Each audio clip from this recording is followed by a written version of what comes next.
हमारे जो prime members हैं उनके सवालों को एड्रेस करने की कोशिश करते हैं। सबसे पहले जो हमारे प्राइम मेंबर के सवाल आए हैं उसमें पहले तो एक हमारे साथ नए दर्शक जुड़े हैं, उनको बताते हैं आपको कि कौन से हमारे जो नए प्राइम मेंबर बन के जुड़े हैं। उनका नाम सामने आ रहा है। लिस्ट बड़ी तेज़ी से अपडेट हो रही है, आज काफ़ी सारे दर्शक जुड़ रहे हैं। उमंग जी, ये हमारे इकॉनमी प्लान लेके हमारे साथ जुड़े हैं। तो उमंग जी, आपका बहुत बहुत स्वागत है, आप प्राइम मेंबर बन के हमारे साथ जुड़े हैं। तो सबसे पहला सवाल जो है वो सुशील जी का आया है। Shyam metallic, Arun sir, Shyam metallic एक स्टॉक है जो कि नए हाइस लगा रहा है, बहुत ही शानदार चला है पिछले कुछ दिनों में। इन्होंने 1020 के लेवल पर एंट्री लिए, कह रहे हैं कि मैं 1125 रुपये के टारगेट इसमें एक्सपेक्ट कर रहा हूँ। ये सही सोच रहे हैं? देखिए संदीप जी, एक्सेलेंट ब्रेकआउट तो हुआ है 1010 के ऊपर मंथली या कह सकते हैं ऑल टाइम रिसेंट हाइज निकाले हैं। तो 1010 का स्टॉप लॉस लगा के होल्ड करें। डेफिनेटली मुझे लग रहा है मोमेंटम अगर मार्केट में रहता है देन 1070 से 1080 तक के लेवल आ सकते हैं। बस संदीप जी, एक ही चीज का इनको ध्यान रखना है कि मार्केट अगर गिरता है तो ये स्टॉक में भी रिट्रेसमेंट आएगा, क्योंकि ऑलरेडी 3 दिन से चल रहा है। तो उस चीज का जरूर ध्यान रखें। 1010 का स्टॉप लॉस मेंटेन करें। अगर मोमेंटम या स्टेबिलिटी रहती है तो 1080 तक स्टॉक जा सकता है, वहां पे प्रॉफिट बुक करके निकल जाए। ठीक है, जहाँ पर आपने एंट्री की है सुशील जी, उससे 10 रुपये नीचे 1010 का आप स्टॉप लॉस लगा लीजिए। ऊपर में 1080 तक ये स्टॉक आपको जाता हुआ दिख सकता है। फिनिक्स मिल्स, राजेश जी, इन्होंने एंट्री की है 2140 रुपये के लेवल पर, कह रहे हैं कि 2400 का लेवल आ जाएगा इसमें। देखिए, बिल्कुल लेवल तो आ जाने चाहिए, लेकिन आज की जो कैंडल बन रही है और जिस तरीके से इतने रेजिस्टेंस के पास है, मुझे लग रहा है एक इसमें डिक्लाइन आना पॉसिबल है। 2060 2050 तक ये काउंटर आ सकता है। पर यस, चार्ट पॉजिटिव है। उसके बाद अगर जब इसमें ब्रेकआउट आएगा तब डायरेक्ट वो इसको 2400 ले जाएगा। अच्छा, ठीक है, ओके। इसके बाद अभिषेक सिंगला जी का सवाल है। अरुण जी, ये कह रहे हैं कि मुझे आप एंट्री पॉइंट बताइए वेदांता आयरन एंड स्टील और अपोलो माइक्रो सिस्टम में, कहाँ पे फ्रेश एंट्री करनी चाहिए, सही लेवल क्या है? देखिए Sandeep ji, iron and steel में एंट्री कहना मुश्किल है। चार्ट मेरे पास ज्यादा नहीं है, और आयरन एंड स्टील में ट्रेडिंग मेरे ख्याल से फिलहाल अवॉइड करें, क्योंकि मुझे लग रहा है ट्रेडिंग की ही बात कर रहे हैं। तो उसमें तो मेरे पास ऐसे कोई लेवल है नहीं संदीप जी, तो वहां पे कोई कमेंट नहीं रहेगा। अपोलो माइक्रो के लिए बेस्ट एंट्री रहेगी संदीप जी, शायद पिछले बार भी हमने बात की 385 से 380 के बीच में। जब तक 385 380 के पास नहीं आता, स्टॉक को बाई नहीं करना है। और एक एक्विजिशन की बात चल रही है, पता नहीं उसका रिएक्शन कैसा स्टॉक में रहेगा, तो उस चीज का भी जरूर ध्यान रखें। टेक्निकली मुझे लग रहा है 380 एक अच्छा बाई जोन होना चाहिए। Sir, Vedanta iron and steel, Rajesh ji, आप कोई लेवल देखिए अगर सही आपको लगता है जहाँ पे एंट्री की जा सकती हो। इसमें देखिए, जो लिमिटेड डेटा है उसके हिसाब से 34 33 इस रेंज में ले सकते हैं। 32 के नीचे का क्लोजिंग बेसिस पे स्टॉप लॉस जरूर लगा लीजिएगा। ठीक है, ओके। तो अपोलो माइक्रो 385 से 380 ये रेंज आपको दी गई है, और 34 से 33 की रेंज में अगर आपको मिले तो आप वेदांता आयरन एंड स्टील इसमें खरीदारी करके चल सकते हैं। ओके, ये हो गया अभिषेक सिंगला जी का सवाल।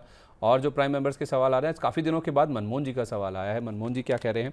कह रहे हैं कि एक तो जेएसडब्ल्यू इंफ्रा, इनके पास 1500 शेयर हैं 328 रुपये के रेट पर। अरुण जी, काफ़ी अच्छा चला है, कल भी बहुत बढ़िया मूव स्टॉक में आया था। आज थोड़ा सा ये जो टेंशन बढ़ी है ईरान और यूएस के बीच में, स्टेट ऑफ हॉर्मुज में, उस वजह से थोड़ा करेक्शन देखने को मिला है इसमें 6 रुपये के आसपास का।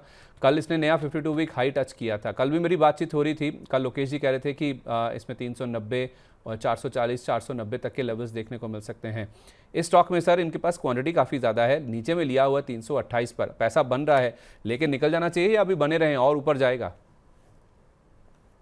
देखिए संदीप जी, 330 के ऊपर ब्रेकआउट हुआ है। 330 इनके बाई प्राइस के शायद 1-2 रुपए ऊपर है, तो उस चीज का जरूर ध्यान रखें कि इनकी बाई प्राइस काफी अच्छी है। और 330 331 के पास एटलीस्ट अपना ट्रेलिंग स्टॉप लॉस लगा ले, ताकि अगर स्टॉक नीचे भी आता है तो आपको लॉस होने के चांसेस काफी कम है। तो इसका एक बड़ा रेजिस्टेंस है 360 के आसपास। मंथली हाई 360 के आसपास है। तो इनिशियल टारगेट 360 के आसपास रहना चाहिए। अगर 360 निकलता है देन एक ब्रेकआउट 390 तक देखने को मिलेगा। तो दो चीजें करें, एक तो 330 पे स्टॉप लॉस लगा लें, 360 का पहला टारगेट रहेगा और 390 का दूसरा टारगेट। ओके। राजेश जी, इनके पास दूसरा शेयर जो है वो है SSWL, steel strip wheels limited. 2000 share है इनके पास, कह रहे हैं कि 246 रुपये का रेट है। इसको होल्ड करूं या फिर बेच दें, कह रहे हैं? देखिए, चार्ट तो पॉजिटिव है। Continuously higher high higher bottom लगा रहा है। 335 रुपए का पिछला स्विंग लो था। 335 के नीचे का स्टॉप लॉस लगा लीजिए, क्योंकि काउंटर काफी स्लो चलता है। लोअर लेवल पे लेते हैं तभी एक इसमें अपसाइड मिलती है। ब्रेकआउट को इस काउंटर में चेज नहीं करना चाहिए। तो 235 का स्टॉप लॉस लगा लो एग्जिट करने के लिए। अदरवाइज कोई लेना चाहे तो 230 35 की रेंज में फ्रेश पोजीशन कोई बनाता है तो उसमें एंट्री बना सकते हो 220 के स्टॉप लॉस के साथ। अच्छा, अरुण जी, ओलेक्ट्रा ग्रीन टेक देखिए 1480 के रेट पर मोहम्मद रफ़ीक जी ने लिए हुए हैं ये। इसमें क्या करना चाहिए, और इसमें कह रहे हैं कि क्या एवरेज किस रेट पर कर सकते हैं? 3 स्टॉक्स इन्होंने पूछे, मैं एक स्टॉक पहले आपसे पूछा हूँ, ओलेक्ट्रा ग्रीन टेक। वैसे मैं ओलेक्ट्रा ग्रीन टेक में आपको डिस्क्लेमर भी दे दूँ कि जिस ग्रुप के माध्यम से, TV9 डिजिटल के माध्यम से आप जिस इस चैनल को देख रहे हैं मनी 9 को, उसी ग्रुप का ही समूह कंपनी है ये ओलेक्ट्रा ग्रीन टेक। अब बताइए अरुण जी, इसमें क्या करना चाहिए इनको? 1480 रुपये के रेट पर है इनके पास। संदीप जी, चार्ट अच्छा है, थोड़ा रिट्रेसमेंट 1350 तक आ सकता है, तो उस चीज का जरूर ध्यान रखें। थोड़ा वोलेटाइल होता है, न्यूज में भी काफी रहता है, तो वो एक चीज जरूर स्टॉक पे इम्पैक्ट डाल सकती है। पर चूंकि इन्होंने एवरेज की बात की या ऐड करने की बात कर रहे हैं, तो 1350 के आसपास एक ब्रेकआउट जो हुआ था, लगभग आप कह सकते हैं संदीप जी अराउंड 16 जून के आसपास, तो 1350 मुझे लग रहा है एक बार आना चाहिए। वहां पे आता है तो एवरेजिंग करके चल सकते हैं, और वहां पर वहां से टारगेट 1450 से तो 1460 तक देखने को मिल सकते हैं। तो एवरेजिंग अगर करना चाहते हैं तो 1350 के आसपास कर सकते हैं। 1350 के आसपास। अवंती फीड्स इनके पास है राजेश जी 1047 रुपये के रेट पर, क्या कहेंगे इनको? एवरेज कर सकते हैं ये? देखिए, कल हमने अवंती और एपेक्स दोनों के अंदर एक अच्छा मूव आते हुए देखा।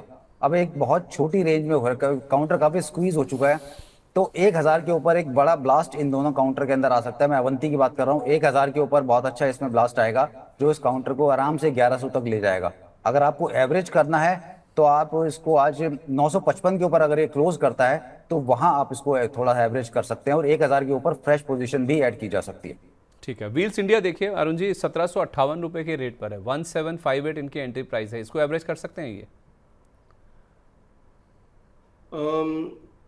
संदीप जी, एवरेज करने की सलाह नहीं है, वीकनेस है और सही मूविंग एवरेजेस के नीचे है, और कहीं ना कहीं मुझे मेरे को लग रहा है ये 1360 तक भी स्टॉप जा सकता है। क्योंकि चार्ट वीक है, हो सकता है अगर नीचे आता है तो यहाँ से मोमेंटम नेगेटिव देखने को मिल सकता है। तो 70-80 रुपये गिरावट और मुझे लग रहा है आनी चाहिए। नहीं आता है तो वेल एंड गुड है, अगर आती है तो वहां पे एवरेजिंग की सोचें। तो डाउन साइड अभी बाकी है, फिलहाल एवरेज करने की सलाह नहीं रही। ठीक है। इस बीच नंदलाल शर्मा जी, ये हमारे नए इकोनॉमी मेंबर के रूप में जुड़े हैं, आपका भी बहुत बहुत स्वागत है शर्मा जी। इस बीच आप देखेंगे जो हमारे प्राइम मेंबर्स के सवाल आ रहे हैं उनको हम पहले प्राथमिकता दे रहे हैं। तो नंदलाल जी, अगर आपका भी सवाल है तो आप भेज दीजिए। इस बीच उमंग जी, जिनका मैंने नाम अभी जिक्र किया था, वो हमारे साथ नए मेंबर के रूप में जुड़े हैं, उनका सवाल हमारे पास आया है। कह रहे हैं कि आवाज़ हाउसिंग फाइनेंस मेरे पास 1480 रुपये के रेट पर है, is its structure still maintain, यानी कि स्ट्रक्चर अभी भी बरकरार है? 1600 रुपये के टारगेट की उम्मीद है इनकी। राजेश जी, क्या कह रहे हैं कि स्ट्रक्चर अभी मेंटेन्ड है, 1480 पर लिया है?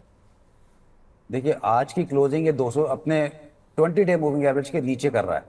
अब सपोर्ट जोन आता है 1380 का, अगर ये 1380 मेंटेन करता है तो इनको ठीक ठाक प्रॉफिट मिल जाएगा, लेकिन इंडिकेटर ये शो कर रहे हैं कि शायद डाउन साइड अभी बाकी है, तो अपना स्टॉप लॉस जरूर लगा लीजिए। अगर यहाँ भी आप एग्जिट ले लेते हैं तो लोअर लेवल पे आपको दोबारा लेने का मौका मिल जाएगा। ब्रेकआउट इसमें 1550 के ऊपर ही आएगा, या फिर आप 1350 से 1320 वो रेंज का वेट कीजिए फ्रेश पोजीशन बनाने के लिए। अरुण जी, मुझे सही याद है आप ही ने ये स्टॉक रिकमेंड किया था, ये था या फिर आधार हाउसिंग था? एक सेकंड संदीप जी, मैं शीट देख लेता हूँ। यस, मैंने आवाज फाइनेंशियली रिकमेंड किया था संदीप जी 1300 के आसपास।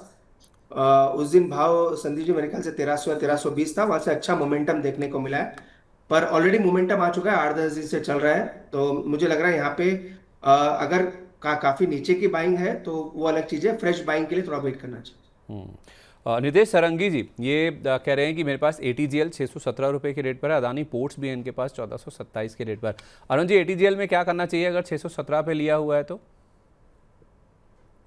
संदीप जी, होल्ड करना चाहिए, एक्सेलेंट चार्ट नजर आ रहा है। 690 का स्टॉप लॉस मेंटेन करें, मोमेंटम पॉजिटिव है, एक बड़ा पैटर्न पॉजिटिव की तरफ बन रहा है। अडानी ग्रुप के अगर स्टॉक्स मोमेंटम देते हैं, अगर ये देता है तो 770 तक के लेवल आ सकते हैं। स्टॉप लॉस जरूर मेंटेन करने की सलाह रहेगी संदीप जी, आज से काफी बार डिस्कशन मेरा होता है, मैं हमेशा ये कहता हूँ अडानी स्टॉक्स में स्टॉप लॉस जरूर लगाएं। काफी वोलेटिलिटी होती है, न्यूज फ्लोज काफी होता है, तो इनमें स्टॉप लॉसेस जरूर मेंटेन करें। 690 का स्टॉप लॉस लगा के होल्ड करके चलें। ठीक है। राजेश जी, इनके पास बड़े अच्छे दाम पर अदानी पोर्ट्स भी रखा हुआ है, 1427 रुपये के रेट पर कह रहे हैं कि मैंने लिया हुआ है, बड़े अच्छे लेवल्स आ गए, 1800 रुपये के ऊपर है, मुनाफा बन रहा है, इसमें क्या करना चाहिए इनको? देखिए, स्टॉप लॉस लगा के ट्रेल करिए 1750 रुपए का, हालांकि चार्ट में थोड़ा मोमेंटम तो फेड हो रहा है, ऐसा लग रहा है कि काउंटर थोड़ा थक गया है, तो आप स्टॉप लॉस लगा लीजिए 1750 आने के बाद काउंटर में फ्रेश एक सेलिंग का राउंड स्टार्ट हो जाएगा। अगर होल्ड कर सकते हैं 1750 के साथ तो ठीक है, नहीं तो यहाँ भी बुक करेंगे तो कोई दिक्कत परेशानी नहीं है, थोड़ा सा पार्ट प्रॉफिट तो कर ही सकते हैं बुक। अरुण जी, अगर आप केडी ग्रीन को ट्रैक करते हैं तो इसको भी देखिए 70 रुपए पर लिया हुआ इन्होंने, 50 रुपए आ गया। संदीप जी कौन सा स्टॉक बोल रहे हैं? KD green, KD green.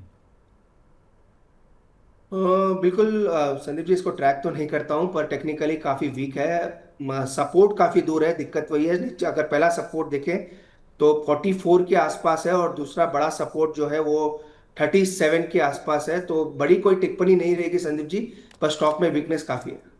अच्छा, ठीक है। अच्छा, इसके अलावा एक और स्टॉक है इनके पास अरुण जी, वो है फर्स्ट क्राई का, 220 रुपए पर लिया हुआ है। संदीप, फर्स्ट क्राई में स्टॉप लॉस लगा के होल्ड करने की सलाह है। एक मल्टीपल सपोर्ट है 200 से 195 के आसपास, थोड़ा दूर है, पर मुझे लग रहा है कहीं ना कहीं एक थोड़ा डाइवर्जेंस है चार्ट में, तो उसका एक पॉजिटिव इम्पैक्ट शायद स्टॉक में आ सकता है। स्टॉप लॉस जो लगाना है 200 के नीचे लगा के रखे, उसके नीचे जाता है तो स्टॉक से एग्जिट ले लें। राजेश सर, इनके पास सानवी सावंत जी का अगला सवाल है। इनके पास वेदांता रखा हुआ है, जो वेदांता लिमिटेड रेजिडुअल कंपनी है, मेन कंपनी है। 295 की यहाँ पे खरीदा है और इन्होंने एक FMCG का ETF ले रखा है, कह रहे हैं कि 55 रुपये के रेट पर। इन दोनों में क्या कह रहे हैं कि होल्ड करूँ या फिर एवरेज करूँ इनको? संदीप जी, आपको याद होगा वेदांता पे 290 से भी मैं बोल रहा हूँ कि मुझे स्टॉक पसंद नहीं है, मैं नहीं लूंगा।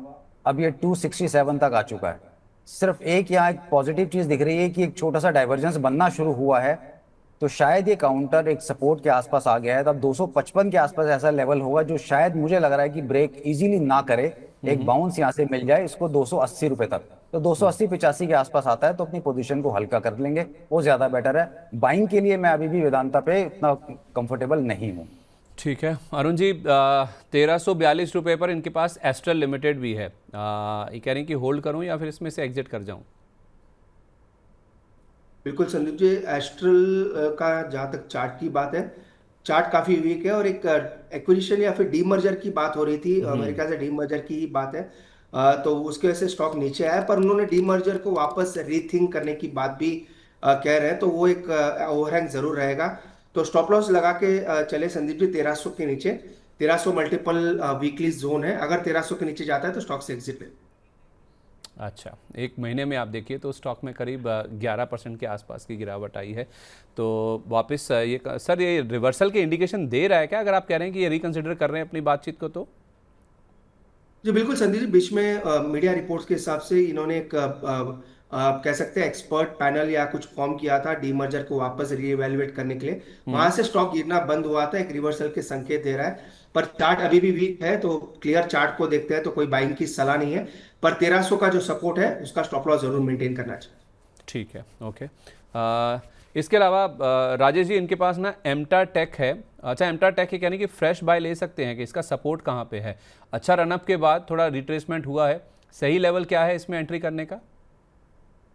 देखिए, आज भी ये काउंटर लोअर सर्किट पे ही ट्रेड हो रहा है, तो जब तक लोअर सर्किट टू सर्किट चल रहा है तो इसमें फ्रेश एंट्री ना ही करे तो बेटर है, पता नहीं कहाँ तक गिर जाए। लेकिन अगर आप इसमें सपोर्ट की बात कर रहे हैं तो पहला सपोर्ट इसमें 6200 पर आता है। 6200 पे अगर काउंटर रुक गया तो ठीक है, अदरवाइज अगला सपोर्ट फिर इसमें 5000 के आसपास आएगा। तो फ्रेश एंट्री के लिए फिलहाल एक बार इसमें दूर रहो, अच्छे खासा पैनिक आ जाने दो, तब इसमें एंट्री देखना। अगर 5000 5100 के आसपास मिलते हैं तो वो बहुत अच्छा लेवल होगा। और कहीं अगर 6200 के आसपास में सर्किट ओपन हो जाए तो 6200 के नीचे का स्टॉप लॉस लगा के ले लेना। ठीक है, ओके, परफेक्ट है। अच्छा, कुछ बड़े खबरों की बात करें जहां पर आज ज़्यादा इम्पैक्ट देखने को मिल रहा है। अरुण जी, HCL टेक के नंबर्स आए हैं और HCL टेक के नंबर्स शानदार हैं, जो अनुमान था बाजार का उससे बेटर नंबर्स आए हैं। कोई भी पैरामीटर पर आप देख लीजिए, और जो गाइडेंस की भी बात इन्होंने करी है, नंबर्स आपके सामने स्क्रीन के ऊपर चलते हुए नजर आ जाएंगे। दिक्कत की बात ये है, इन्होंने गाइडेंस को भी मेंटेन किया है, गाइडेंस भी आपके सामने चलती हुई दिख जाएगी। दिक्कत नंबर्स में अगर कुछ है तो इन्होंने 3300 कर्मचारी कम किए हैं इस तिमाही में, और 2 साल में सबसे बड़ा नंबर है जो बाहर का रास्ता जिन कर्मचारियों के इन्होंने दिखाया है। इनकी जो टोटल वर्कफोर्स है 2,24,000 के आसपास है, और जून में लगातार ये चौथा साल है, यानी कि 4 साल से लगातार हम देख रहे हैं कि जून के महीने में या जून की तिमाही में इनके जो कर्मचारियों की संख्या है उसमें कमी देखने को मिलती है।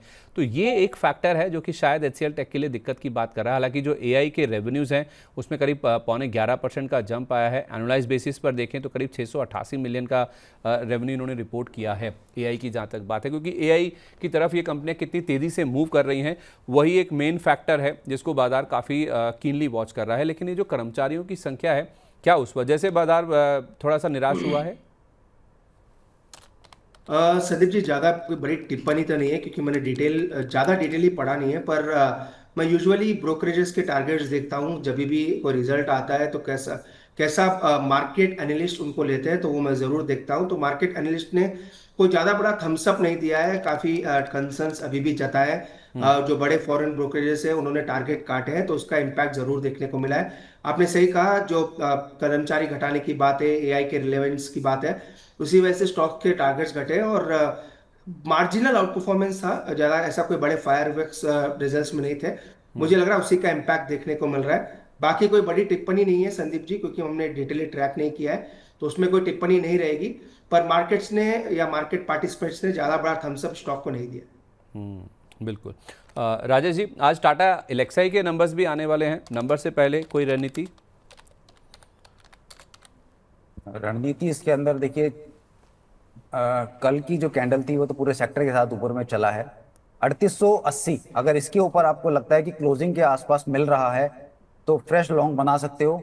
टारगेट रहेगा 4200 रुपए का। लेकिन हाँ, मुझे लग रहा है जिस तरह से डेली चार्ट है, शायद ये सपोर्ट ले लिया है। अब ये लोअर लेवल ब्रेक करने में इतनी आसानी से ना ब्रेक करे, समय लगे अगर करना है तो। अदरवाइज अपसाइड बिल्कुल मिल सकती है। आप 3880 के ऊपर फ्रेश लॉन्ग बनाएं, या फिर अगर आप ऑप्शन में जा सकते हैं तो आप क्लोजिंग के टाइम पे आप 3800 या 3900 की कॉल लेकर के भी जा सकते हैं, जहां पर रिस्क रिवॉर्ड थोड़ा सा बेहतर हो जाएगा क्योंकि ज़्यादा रिस्क नहीं रहेगा। ठीक है। इसके साथ साथ अरुण जी, ये एक बार रिजल्ट्स कैलेंडर दिखाइए। जितनी भी कंपनियां हैं जिनके नंबर्स आने वाले हैं, जिसमें LTTS भी है, टाटा एलेक्साई की बात हमने कर ली। आने वाले हफ्ते में भी पूरे में अगर आप देखेंगे काफ़ी सारी बड़ी कंपनियां हैं। 17 तारीख को रिलायंस के नतीजे भी आने वाले हैं। रिलायंस को लेकर भी कई तरह की बातचीत चल रही है कि नंबर से पहले ये स्टॉक अच्छे लेवल्स पे मिल रहा है, 1300 के आसपास है, क्योंकि करेक्शन काफ़ी ठीक ठाक हुआ है और स्टॉक चल नहीं रहा है, उसी रेंज के आसपास ही है। या इनमें से कोई ऐसा नाम जो आपको लगता है कि रिजल्ट से पहले जिनमें खरीदारी की जा सकती है? देखिए, ओवरऑल संदीप जी, मुझे लग रहा है रिजल्ट्स के पहले वैसे बेट नहीं करना चाहिए ऐसे किसी भी स्टॉक में। जहाँ तक अगर आप स्टॉक्स की बात करते हैं, मुझे लग रहा है बैंक्स पे नजर रखें। बैंक्स जो जिनका measure of the result Saturday को आने हैं, तो ICICI बैंक पे नजर रख के चलें। मुझे लग रहा है वहाँ पे एक मोमेंटम काफी अच्छा बन सकता है। पर रिजल्ट सैटरडे को आने हैं तो आपके पास टाइम है, 3 दिन का टाइम, तो अच्छी ट्रेड ICICI बैंक में बन सकती है। बाकी रिजल्ट्स के पहले कोई गैम्बल करने की सलाह नहीं रही। ठीक है, ओके। तो नतीजों से पहले अगर कहीं को फोकस करना ही है तो ICICI बैंक पर फोकस कीजिए। जो नतीजे आ गए उन पर बातचीत करते हैं फिर। ICICI प्रूडेंशियल AMC, इसके नंबर्स देखिए राजेश जी। 23% इनका मुनाफा बढ़कर आया, 965 करोड़ रुपए का नंबर आया, 784 करोड़ से बढ़कर। और कुल इनकम में भी आप देखिए तो 17.6% की हमने बढ़त बनती हुई देखी है।